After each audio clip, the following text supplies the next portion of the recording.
Opinions and stories around the game we love, told by your favorite storytellers. Stay up to date with all things cricket. Subscribe to Cricbuzz's YouTube channel and press that bell icon now. Inside the Australian camp tonight, of course, a lot of good questions will be asked, but how do they frame up tomorrow? Is it just a case of batting all day, or do they really try and punch the bruise and go out there and apply some scoreboard pressure with the run rate as well?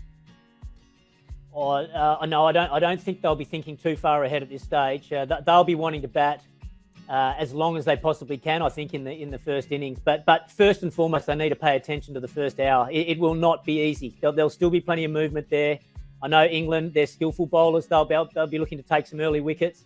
I think they'll just try and break it down into little segments.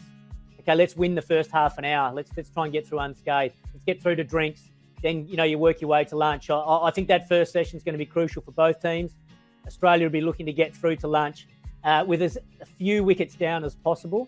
If they can do that, then they'll look to push on from there when the conditions for batting should get a lot better. I wouldn't be saying to someone like David Warner, just go into your shell and try and survive. That's not the way he plays his best cricket, nor Marcus Harris for that matter. Still go out there and be positive, play your natural game.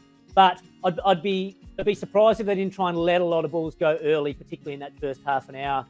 No, they'll be looking to bat big in the first innings, try and get as big a lead as possible, and then try and put some England under with that scoreboard pressure under a lot of pressure. So, yeah, I don't know. It's a big day for both teams tomorrow.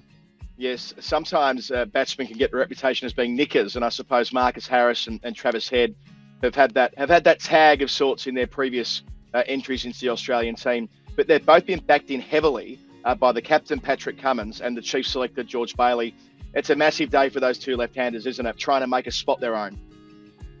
Yeah, there's always a lot of pressure on a lot of the guys coming into any big series, and it doesn't get too much bigger than an Ashes series. So as a player, you just want to get that first score under your belt. And more so, as you say, for probably Marcus Harris and Travis Head, just so you can relax into it and sort of feel, okay, the pressure's off a little bit. Because you're right, they get a couple of low scores and suddenly all the talk's going to start again. Oh, do they swap Cricbuzz in? Or, who else can come in for Marcus Harris? Do we look to change the team? And so you just don't need that extra pressure put on you. So they'll be definitely very, very keen to, make a bit of a statement first in that first innings. They'll have to work hard because the conditions will still be good for bowling.